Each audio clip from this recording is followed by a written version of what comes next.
Thank you for joining us for Sermons on Demand from Friendship Grace Brethren Church. We provide these videos as a way to share the pulpit messages and teachings offered at Friendship Grace Brethren Church. If you find these videos a helpful resource, please drop us a note at info@friendshipgracebrethren.com. Now open your Bibles and get ready to dig into the Word of God. Any questions or comments before we get started?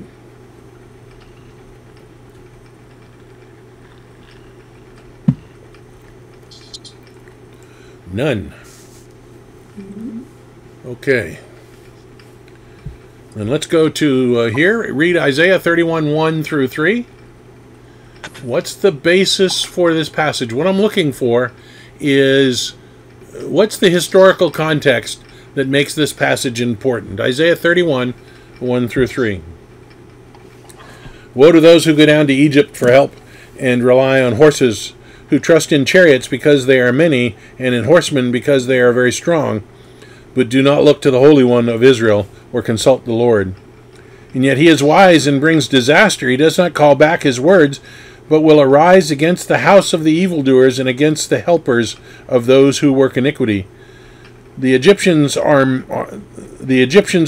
man and not God, and their horses are flesh and not spirit. When the Lord stretches out his hand, the helper will stumble, and he who is helped will fall, and they will all perish together.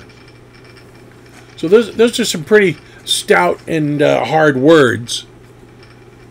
Why is Isaiah writing this when he's writing it?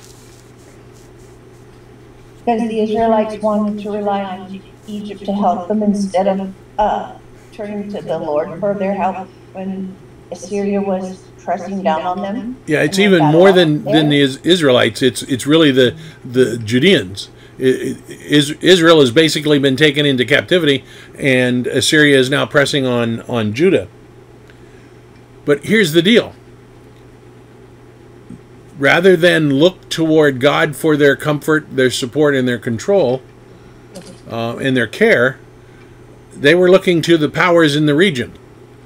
So Assyria was a mighty power, but an up-and-coming power was Babylon, and a strong power to the south was Egypt. You know, they occupied from the bottom of the Nile all the way up to the Mediterranean, and they had some military power. They didn't have the military power that they had before the Exodus, but they were a regional powerhouse. And Judah was shopping around. Who can take care of us best? Rather than recognizing God can take care of us best, Israel was shopping around to the regional powerhouses. So Israel... Go ahead. Yeah, I was just counting 5th Moses, but it's still Deuteronomy in English. Deuteronomy 17:16 forbade them having horses very clearly. Right. Thou shalt not have horses. Right. Forbade the king from having horses. Yeah. Right. Which clearly Solomon had violated. Mm-hmm. Why did God give that statute through Moses? Because go ahead. Horses were mainly used militarily. Mm-hmm. Right, and so you start getting right. You get a bunch of horses. Now you're trusting in them to care for you, and not trusting in God to care for you. Right, and so Judah was looking for whatever regional powerhouse would protect them the best. Assyria had ruled north of Israel. Egypt ruled northern Africa, south of Israel. Judah was stuck in the middle, and after Israel was taken into captivity by Assyria, they were seeking a protector, and they were shopping themselves out. We'll see in another passage we're going to look at that they opened themselves up bare to these regional powerhouses to find somebody that would protect them. But God was not going to let them go without corralling them, punishing them. And so Israel paid the price when they went into captivity. Assyria paid the price when Babylon conquered Assyria. Egypt paid the price when Nebuchadnezzar took over Egypt. Babylon then lost to Persia, who lost to Alexander the Great, who lost to Rome. They all lost eventually because they didn't depend on God. The promise to Israel and Judah is that God would protect them. They gave up on that promise. They didn't believe it. The promise didn't provide an escape for Israel and Judah for keeping his law. He promised them discipline if they violated it. But ultimately, God would restore Israel and Judah and provide them a new kingdom in which the Messiah would reign for 1,000 years. And Isaiah has glimpses of that throughout the text. You kind of almost don't know when he's talking about it and when he isn't. You kind of have to really, is this messianic, or is this after exile, or when is this? It's kind of difficult to tell. Nancy's coming back in. We lost her.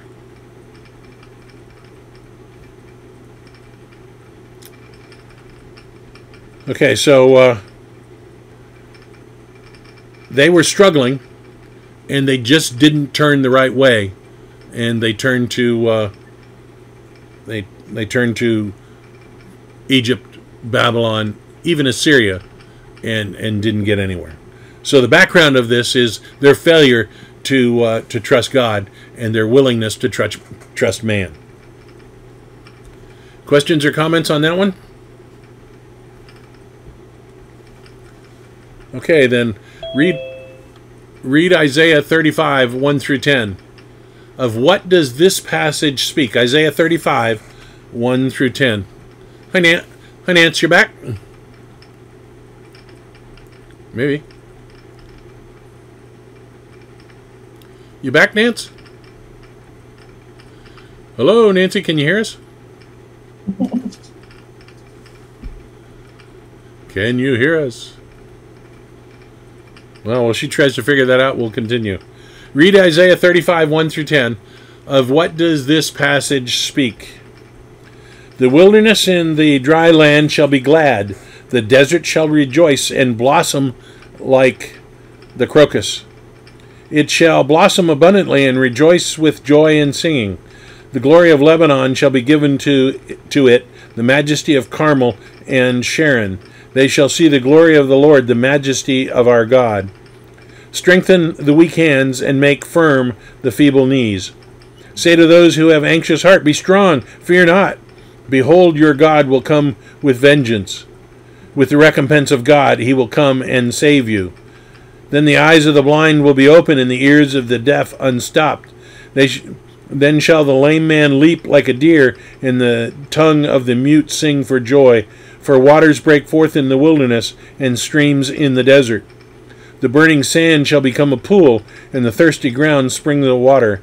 In the haunt of jackals where they lie down, the grass shall become reeds and rushes. And a highway shall be there, and it shall be called the way of holiness. The unclean shall not pass over it. It shall belong to those who walk on the way. Even if they are fools, they shall not go astray. No lion shall be there, nor shall any ravenous beast come upon it. They shall not be found there, but redeemed shall walk there. And the ransom of the Lord shall return, and come to Zion, singing, everlasting joy shall be upon their heads. They shall obtain gladness and joy, and sorrow and sighing shall flee away. Sounds like a song I know. So, what's this passage speaking about? Millennium. I was supposed to say, can it be a lot of things? Yeah, I think it can be multiple things. Sybil, you said something? I said the millennium. Yeah, millennium. I think that's what majority is in view here, but there are some other things that may be also in view. Isaiah 34, which immediately precedes us, is really a dark passage. It's talking about the punishment and the discipline of the nations, including Israel and Judah. And then in 35, Isaiah begins to present the return of the redeemed Judah was in a really dark spot, perhaps the darkest place in her history. It's in that backdrop that Isaiah presents a glimpse into the future Israel will enjoy. Look at verse 10 now. The ransomed of the Lord will return. I spent some time studying the word ransomed. It's the Hebrew word nuts. I didn't put the transliteration on there. Anyway, it's a Hebrew word, trust me. The basic meaning of the root word is the transfer of ownership through payment of a price or equivalent substitute. So understand what he's saying.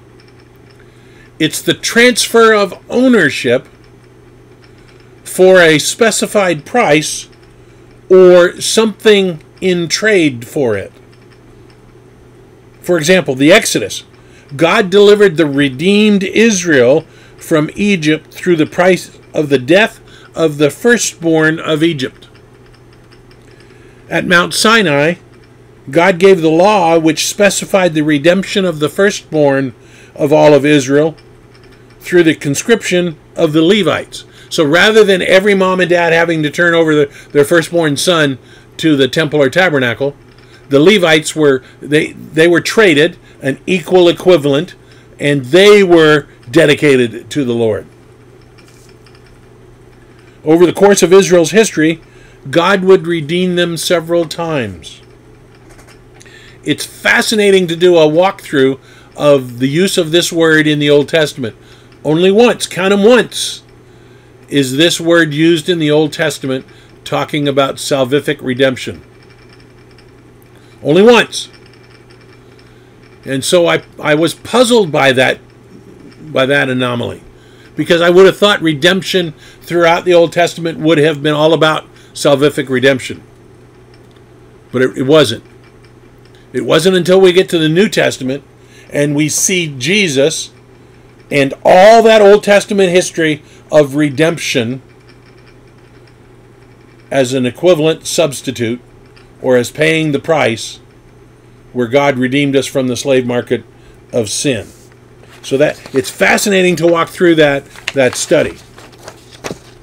In our passage here, we see Isaiah using this word to speak of those from Israel who will be part of the return. The question is, how do we interpret who is being referred to here? Clearly, we're speaking of Jews in this particular passage. The question then becomes when. I think the only time in history and in prophecy that we see such a joy with everlasting, or such a return with everlasting joy, is the millennial kingdom. We have no return with such great joy in the returns of Israel and Judah to the Promised Land. The return from exile from Babylon was filled with hardship and struggles. Then they get the temple built, and it's just a mere shell of what used to be there. And they're not satisfied. They never were satisfied, and they never were free again. So I think the only way you can interpret this is it has to be millennial. And then we have a glimpse of how the millennial kingdom, at the beginning, will be redeemed Jews. Every Jew that makes it to the millennium will be redeemed. And then the rest of the world will be there. Many will be redeemed. I suspect many will not be redeemed and will have to come to salvation during the millennial kingdom. So after this, go ahead. Talk about Jesus. I'm sorry? 5 and 6 talk about Jesus. Verses 5 and 6 talk about Jesus. Yes, to us. Not to Isaiah, and not to Isaiah's readers. They talk about a time when the Messianic kingdom will be in force and the Messiah will do things. We recognize that to be Jesus. He did not. He didn't know. He had no way to know. He just knew there would be something that would cause these things to happen. And we see in these verses and other verses, there are certain things that the Messiah would have to exhibit during his earthly ministry to be claimed to have the claim of being Messiah, and Jesus fulfilled all of them. And these are some of the things that he would have to do, you know, heal the blind, make the mute speak, and so forth. Those are all messianic character traits that would have to be there, and he fulfills them all. But for Isaiah, he's looking at this passage and he's seeing God fulfilling it somehow, but his view of the Messiah was way different than ours, because we have the benefit of having the New Testament as well, which reinforces and helps build on the Old Testament.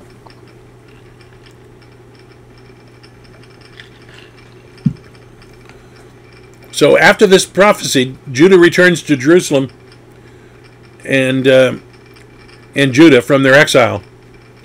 But things weren't perfect and joyful, as I just said. It was a difficult time for them. They were never sovereign.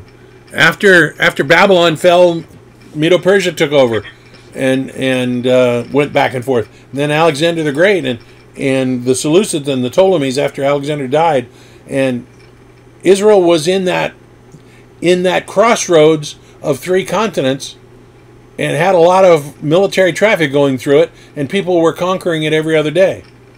And so they struggled right up through the Roman occupation until they were finally destroyed and totally dispersed in 70 AD in the diaspora.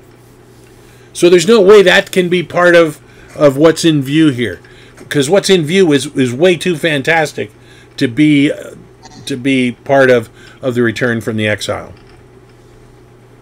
Questions, comments about that? Nancy, you got audio again? Yeah, I finally got back. I don't know what happened. I just was sitting here and everything went black. And I had to come back on, but I finally got back in. Good. Yeah. Thank you. Yeah. It said, no, I don't want to play now. That's what it said. I mean, I wasn't. Whoops. Now she's thinking everything went. Yeah. Okay, let's go on then. Read Isaiah 39, 1 through 8, and explain this passage. At the time, Merodach-Baladan, the son of Baladan, king of Babylon, sent envoys with letters and a present to Hezekiah, for he had heard he had been sick and had been recovered. Remember, Hezekiah prayed and got 15 extra years. And Hezekiah welcomed them gladly and showed them around his treasure house, the silver, the gold, the spices, the precious oil, his whole armory, all that was found in his storehouses. There was nothing in the house or in all his realm that Hezekiah did not show them. Then Isaiah the prophet came to King Hezekiah and said to them, "What did these men say? And from where did they come to you?" Hezekiah said, "They have come to me from a far country, from Babylon." He said, "What have they seen in your house?" Hezekiah answered, "They've seen all that's in my house. There's nothing in my storehouses that I didn't show them." Dipstick. Then Isaiah said to Hezekiah, "Hear the word of the Lord, the Lord of hosts. Behold, the days are coming when all that is in your house and all that which your fathers have stored up till this day shall be carried to Babylon. Nothing shall be left, says the Lord. And some of your own sons who will come from you, whom you will father, shall be taken away, and they shall be eunuchs in the palace of the king of Babylon." Then Hezekiah said to Isaiah, "The word of the Lord that you have spoken is good," for he thought, "There will be peace and security in my days." So, explain this passage. What happened here? Hezekiah didn't understand what Isaiah said. Say it again, Sybil. He was very prideful by showing it to them. Yeah, there's. I mean, how can you do that? He should have known they would be conquering him and then take everything away.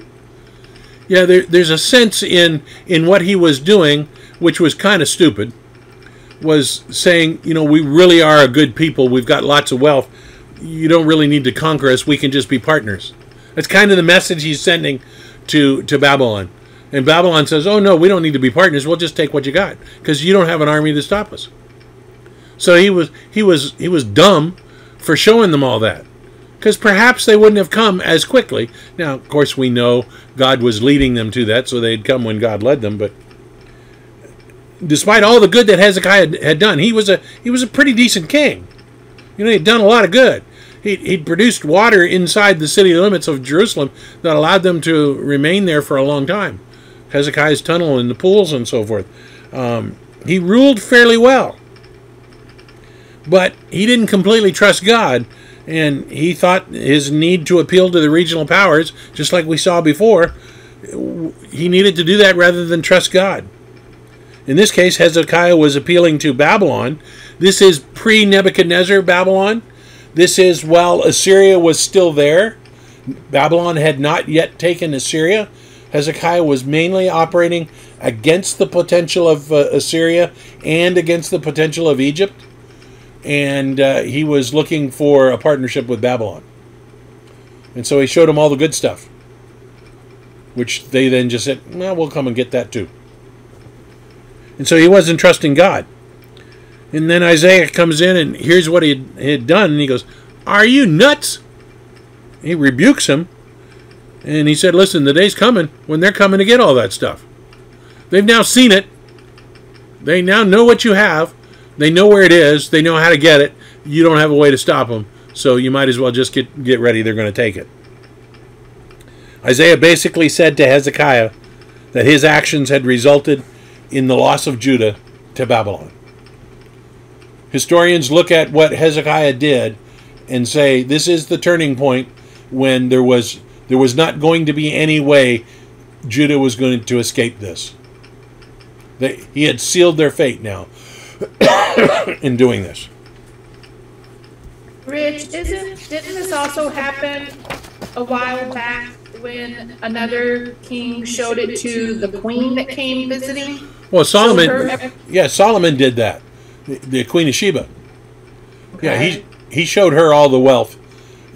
There's some speculation that in the gifts he gave to the Queen of Sheba, which, by the way, we don't know who that is. We think maybe Sheba was a principality in what today is Yemen, but we're not certain of that.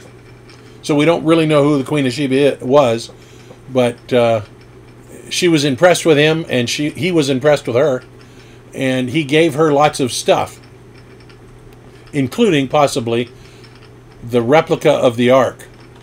What Jewish history sort of hints at is that once the temple was built and the Ark was brought into the temple, there was a replica of the Ark made so that it could be let out if somebody was going to take stuff, so the real Ark didn't go.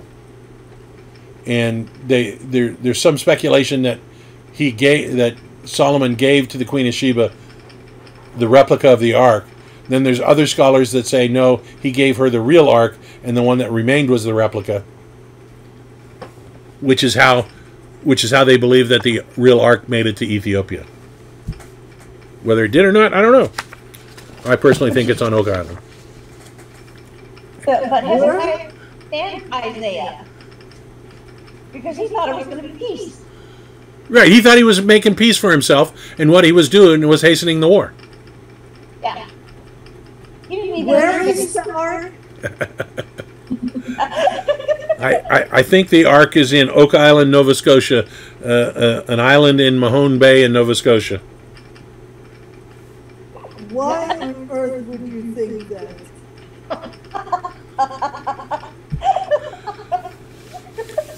Because for 227 years there has been a quest to figure out what has been buried there, and there's a couple of brothers from Michigan, the Lagina brothers, who spend millions of dollars every year and explore the island and sink wells, and there are booby traps and flood traps, and there is a place where there's concentrated, or where there's water that has concentrated gold and silver in it, and every year as they go through this and do all the reclamation and all the scientific study and so forth, they're finding earlier and earlier date. They're dating now artifacts to what did they say last night, Linda? 1,500 to 2,000 years ago, they have artifacts on the island, Little Oak Island in Mahone Bay, Nova Scotia, dating 1,500 to 2,000 years ago. And metallurgically, they have traced some of the metals to southern France and to Portugal, and have, they believe, now traced the Vikings and what's the other group from up there in Scandinavia? The Norsemen? Norsemen, yeah, up to northern the northern latitudes and into that area. They have carvings that reflect some rune carvings and so forth. It's a fascinating study, but one of the things they believe, one of the groups they believe that brought things to Oak Island was the Knights Templar, who many scholars believe during the first of the Crusades rescued all of the treasure of Solomon's temple from below the temple and got it out through Europe, possibly to Oak Island, Nova Scotia. But it can't be found now because we don't have a temple yet. Well, that doesn't mean anything. We've been watching it for 7, 8, or 8 seasons, and they find stuff, but they haven't found treasure yet. The Curse of Oak Island is the show on Discovery if you're interested in learning more about that. It's fascinating to me. I'm addicted to it, and Linda was kind enough to get me an Oak Island t-shirt for Christmas. But yeah, I'm good to go. Someday we're going to go to Oak Island and check it out ourselves. What they've done is they've rewritten American history. You know, we all learned in 1492 Columbus sailed the ocean blue and discovered America, right? Yeah, Europeans had been there for several hundred years before that. We know that to be factual. We know that the Vikings and Norsemen were there a long time before. Vikings all the way to Minnesota. Yeah, that's why we have blue-eyed, blonde-haired Native Americans in that part of the country. Right, right. So they've already destroyed what we all learned in American history, and Europeans, more and more, it seems realistic that Europeans were here early thousands,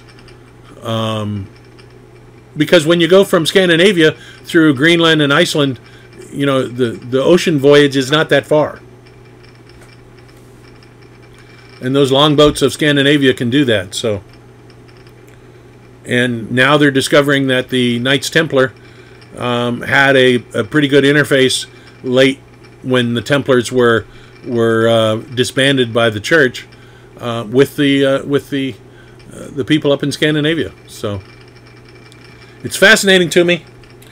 That's why I jokingly say that it's on Oak Island. I find it fascinating that it might be in Ethiopia. Yeah, I think the Ethiopian story has more factual credibility at this time. That just monastery because, is very, very interesting. Yeah, there's a monastery on an island in Ethiopia that is one monk remains in the monastery for the rest of his life, and nobody goes in, nobody comes out. The rumor is, they have no direct evidence. The rumor is that he's guarding the Ark of the Covenant. And the way they say it got there was Solomon gave it to the Queen of Sheba, who got it to Ethiopia. So, who knows? Okay, enough about that. The Curse of Oak Island, Sybil, if you want to see it on Discovery Channel. I don't have a cable, but I will check it on the internet. Yeah, you can probably see it on Discovery. Okay, let's go. Read Isaiah 42, 1 through 9. What is this passage about? Behold my servant, whom I uphold, my chosen, in whom my soul delights. I have put my spirit upon him. He will bring forth justice to the nations. He will not cry aloud or lift up his voice or make it heard from the street. A bruised reed he will not break, and a faintly burning wick he will not quench. He will faithfully bring forth justice. He will not grow faint or be discouraged till he has established justice in the earth, and the coastlines wait for his law. Thus says the Lord, who created the heavens and stretched them out, who spread out the earth and what comes from it, who gives breath to the people on it, and spirit to those who walk in it.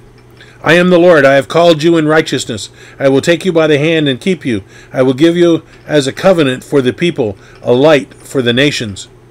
To open the eyes that are blind, to bring out the prisoners from the dungeon, from the prison those who sit in darkness. I am the Lord, that is my name, my glory I give to no other, nor my praise to carved idols. Behold, the former things have come to pass, and new things I now declare. Before they spring forth, I tell you of them. What's this passage about? Jesus. He himself says, after he heals the man with the withered hand, that it refers to him. Jesus in what time period?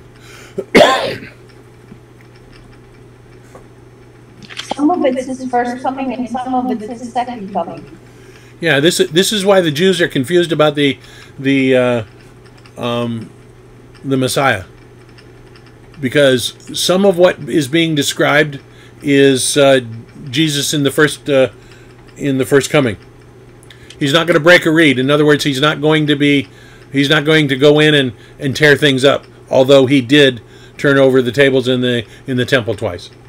He's not going to be a street preacher. Although he did preach on the street, but that's not what his notoriety is going to be.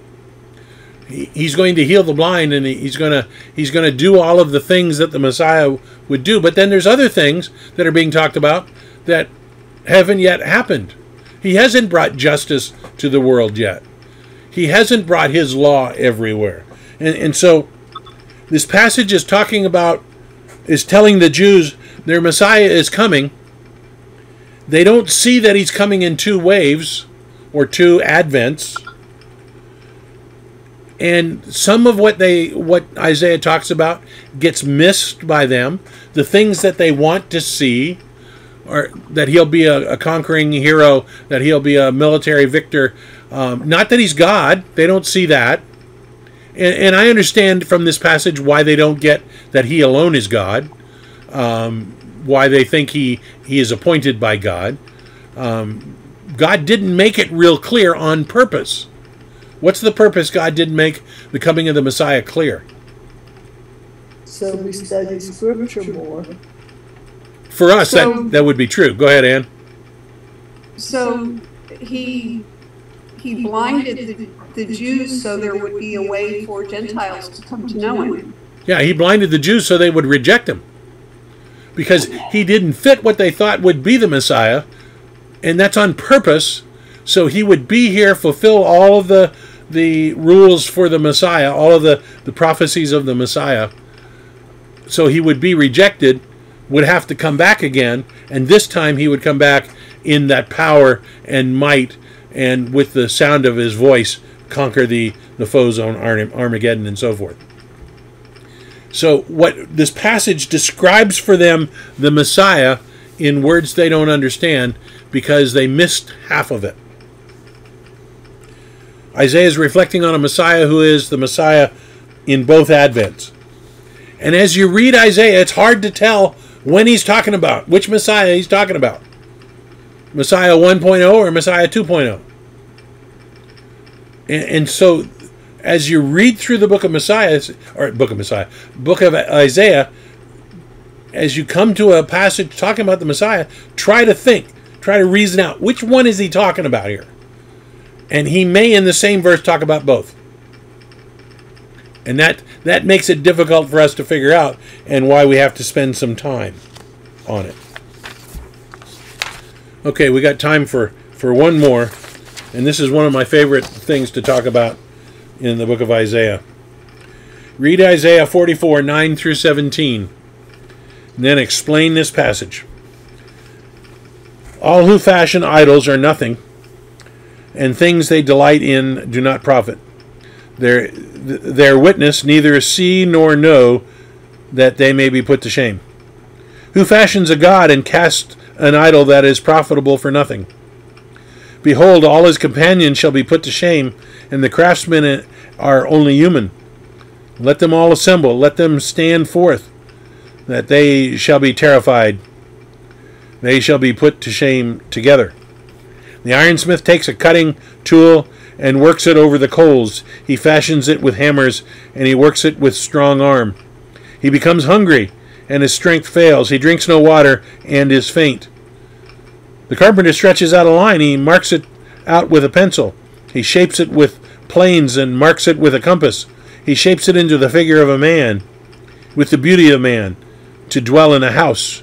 He cuts down cedars or chooses a cypress tree or an oak, and lets it grow strong among the trees of the forest. He plants a cedar, and the rain nourishes it. Then it becomes fuel for a man. He takes part of it and warms himself. He kindles a fire and bakes bread.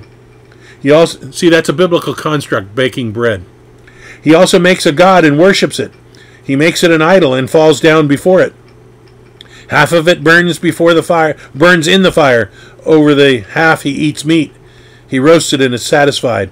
Also he warms himself and says, "Ah, I am warm. I have seen the fire." The rest of it he makes into a god, his idol, and falls down to it in worship. He prays to it and says, "Deliver me, for you are my God." What's this passage about? Explain the passage. Foolishness of worshiping idols. Yeah, I think it's broader than that. I think it's the foolishness of anything apart from God, of putting anything before God. But I just love how Isaiah describes this guy. He nourishes a tree, plants a tree and nourishes it, and it grows up, and he cuts it down, and he uses some of it to make his fire, and he said, "Look how good I got it." And then he makes a god, and he bows down and worships the god. What's that stick? The other half of the wood that he's cooking his fire with, what's that stick going to do for him? What can it do? Nothing. I mean, nothing. Of course not. And that's what he says at the beginning. You go through all of this work, and you're creating something that can do nothing for you, that profits you nothing.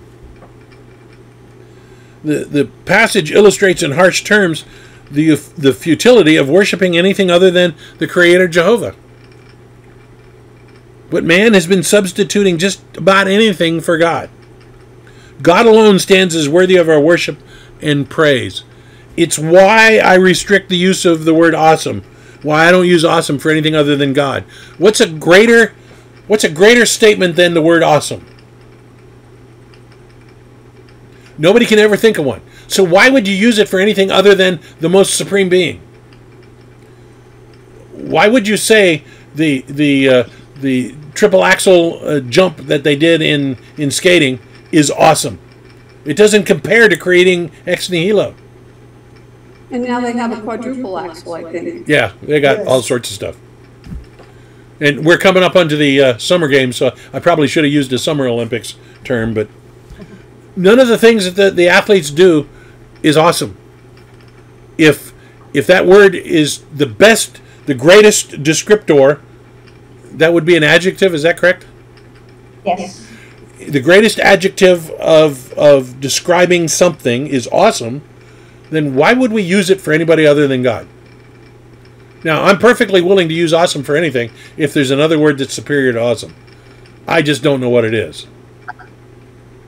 And anytime I ask people, they don't know what it is. But some people use it really, really flippantly. Right. Everything is awesome. Right. And that drives me cuckoo. I had a buddy down here. He's since passed, but he would say awesome, dude. And I said, let me tell you about that word. And I said, Tom, what is a greater adjective than awesome? He said, well, there isn't one. I said, then why is everything awesome? Is everything the greatest? He said, well, no. I said, then stop. Don't do that. Go ahead. He said, well, I'm sorry. So if someone uses it all the time, what am I supposed to say to her? Well, I'm not telling you how you should handle that. I have conversations with people, and sometimes it's a lead into having a gospel presentation. I don't rebuke them, but you know, you make the comment. Let them see God through that. You know, is the sunrise awesome? Yeah, it's pretty cool. Let me introduce you to the guy that created it. That's just a pet peeve of mine. But it gives me an opportunity. I'm done with laundry. She can have the washing machine. That's awesome. Right, right. Everything is awesome for her. So, and it's not Sabina. So there just isn't a word that I know of that's better. And so we should reserve the best for God. I think that's what God tells us throughout the Old Testament, right? So that's my pet peeve of the day. And I love this passage because it just reflects the futility of the stupid things that the world does in place of God. I mean, what sane mind cooks a fire on half a log and on the other half makes a God that he now believes is going to do something for him? That's just dumb. And it doesn't have to be idol worship. It can be whatever you put before God. Mm-hmm. And in our world, there's a lot of things that people put before God. But if they put it before God, then that is an idol. Yeah, that's the technical definition of it. Yeah. Okay. Any other questions or comments?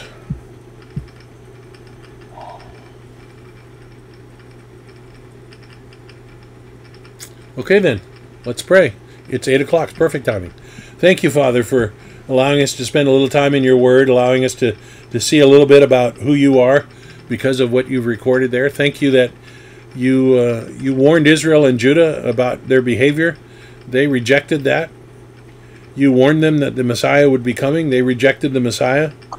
But as we now know, that was all part of your plan so that the Messiah, the rejected Messiah, would go to the cross. And he would be that Redeemer, the one that paid the price that was able to cover the cost, and so that we could be purchased. So thank you for that. Give us a great rest of the week and bring us back together again on Sunday so that we can fellowship and worship and study more together. Thank you for loving us. We love you in Jesus' name. Amen. Thank you for watching or listening to this teaching on demand from Friendship Grace Brethren Church. Please consider sending us an email at info@friendshipgracebrethren.com to let us know how this teaching may have helped you. Please also consider joining us in person at Friendship Grace Brethren Church, located at 10251 Metro Parkway, Suite 116, Fort Myers, Florida, just south of the intersection of Metro and Colonial Boulevard. Sunday school begins at 9 and worship service at 10 a.m. We look forward to seeing you in person at Friendship Grace Brethren Church.